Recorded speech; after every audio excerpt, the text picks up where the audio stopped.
पिछली श्रृंखला में हमने नाभादास विरचित कबीर उनके पर विचार किया और हमने यह जाना या यह देखा कि किस कुशलता से नाभादास ने 6 पंक्तियों में ही कबीर के सारे गुण को परिभाषित कर दिया है, उनके पूरे जीवनी को अभिव्यक्त कर दिया है।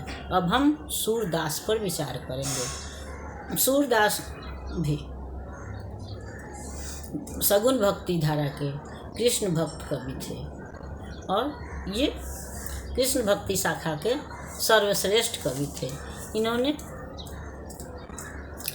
कृष्ण के बाल रूप का और किशोर वय प्रेम का और भक्ति का वर्णन किया है। कृष्ण के बाल रूप के वर्णन में इनको महारत हासिल है और इनके कृष्ण के बाल लीलाओं के वर्णन ने ही इनको विश्व स्तरीय प्रसिद्धि दिलाई है। इनकी रचनाओं में नाभादास के अनुसार या नाभादास ने जो अपने में जो दिया है उसके अनुसार सूरदास की रचनाओं में जो है वह अनुप्रास है, वर्ण है, शब्दों का गठन भावपूर्ण है या वो लोगों को आकर्षित करने में सक्षम है। अनुप्रास से मतलब जब एक ही वर्ण से बने शब्द जब बार बार आते हैं तो उनको हम अनुप्रास अलंकार कहते हैं। जैसे कि माया मोही मैं नहीं माखन खायो, यहाँ एक मुँह से 4 शब्द बने हुए हैं। और सूरदास विरचित पद में भी जागिए ब्रजराज कुंवर कमल कुसुम फूले, तो यहाँ कमल कुसुम जो है वह अनुप्रास है या फिर बड़ी बारा बेसन बहुभांति में ब से 4 शब्द बने हुए हैं, तो ये अनुप्रास अलंकार हैं। तो सूरदास के पद में अलंकार भी हैं, वर्णों की सुगठित व्यवस्था भी, अर्थपूर्ण शब्द भी हैं। जो शब्द हैं वो अर्थ प्रतिध्वनित करते हैं, उनमें चित्रात्मकता है, गेयता है। जो भी वो उनके पदों को पढ़ता है वह भाव विह्वल हो जाता है।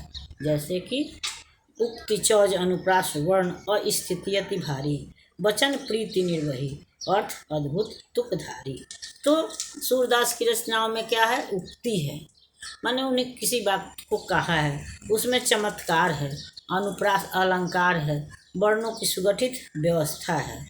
जो अति भारी का मतलब क्या यहाँ है कि वह अद्भुत अर्थ प्रस्तुत करती है या लोगों को आकर्षित करने की उसमें क्षमता है। क्योंकि पद तो कोई वजन वाला सामान एक बहुत भारी है तो उसका वजन ज़्यादा है, बल्कि उसमें लोगों को आकर्षित करने की शक्ति जो है वह ज़्यादा है, लोगों को आकर्षित करने की क्षमता उसमें है। वचन प्रीति निर्वही, अर्थ अद्भुत तुकधारी। उनके शब्द जो हैं वो भावपूर्ण हैं, वो उनके हर भावना को परिभाषित करते हैं।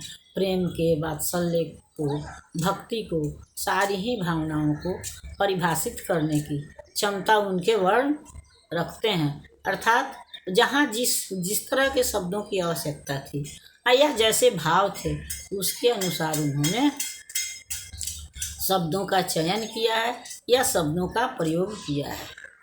जैसे वैशोभित कर नवनीत लिए, प्रतिबिंबित दिव्य दृष्टि हृदय हरि लीला भासी, जन्म कर्म गुण रूप सब ही रसना प्रकाशी।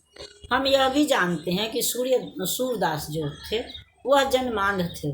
उन्होंने ईश्वर को या बालक को, कृष्ण को, किसी को भी देखा नहीं था, लेकिन उनके अंतर मन में जो बालक कृष्ण की जो छवि उभरी या जो रूप उन्होंने महसूस किया, उस रूप को ही उन्होंने बंद आँखों से वह अभिव्यक्ति प्रदान की जो सबके लिए ग्राह्य हो गया, सबके लिए आकर्षक हो गया।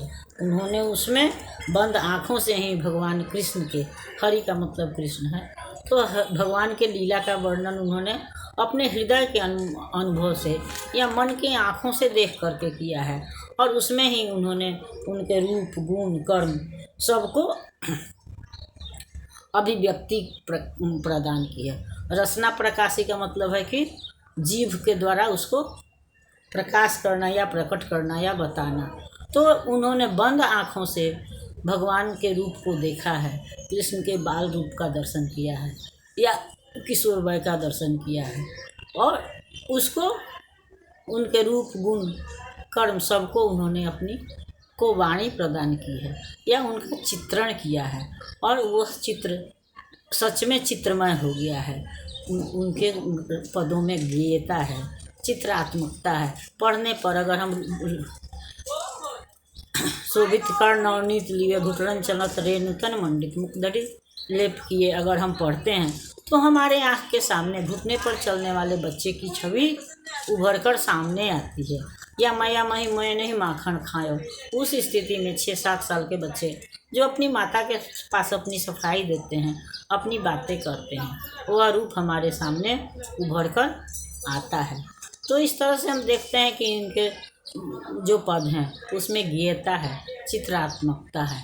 और दूसरी बात है कि तुकांत, तुकधारी है, यानी कि कविता 2 तरह की होती है, तुकांत और अतुकांत। तो जब जिस पद के अंत में एक समान ध्वनि आती है उसको हम तुकांत कहते हैं। जैसे मैं नहीं माखन खायो या मधुबन मोहि पठायो, दोनों में आयो की ध्वनि ध्वनित होती है, तो इसको हम तुकांत कहते हैं। विमल बुद्धि हो तासुकी जो यह श्रवण निधरे, सुर कवि सुनि कौन कवि जो नहीं सिर चालन करे। तो जो भी इस पद को पढ़ेगा वो नाभादास के शब्दों में कहिए तो जो भी इस पद को या सूरदास के पद को पढ़ेगा या पढ़ता है वह भाव विह्वल हो जाता है, और भाव विह्वल होकर के वह सिर चालन करने का मतलब उसकी बुद्धि विमल हो जाती है, यानी वह उसकी निर्मल हो जाती है। वह इस अपने आसपास की दुनिया को भूल करके ईश्वर में की भक्ति में लीन हो जाता है, ईश्वर के ध्यान में मग्न हो जाता है, और तब वह सिर हिलाने लगे। सिर चालन करने का मतलब कि हम जब ज़्यादा भाव विह्वल होते हैं या कोई मनपसंद गीत सुनते हैं, किसी भावना में होते हैं, तो हम हाथ पैर हिलाते हैं, ताल देते हैं या सर हिलाते हैं। तो कहने का मतलब कि सूरदास के पद इतने आकर्षक हैं कि हम सिर चालन करने को मजबूर हो जाते हैं, यानी कि हम भाव विह्वल हो जाते हैं। हमारा संबंध जो है इस दुनिया से टूट करके दूसरे दुनिया में, यानी कि हम भावना लोक में विचरण करने लगते हैं। आसपास से हमारा संबंध जो है वह टूट जाता है।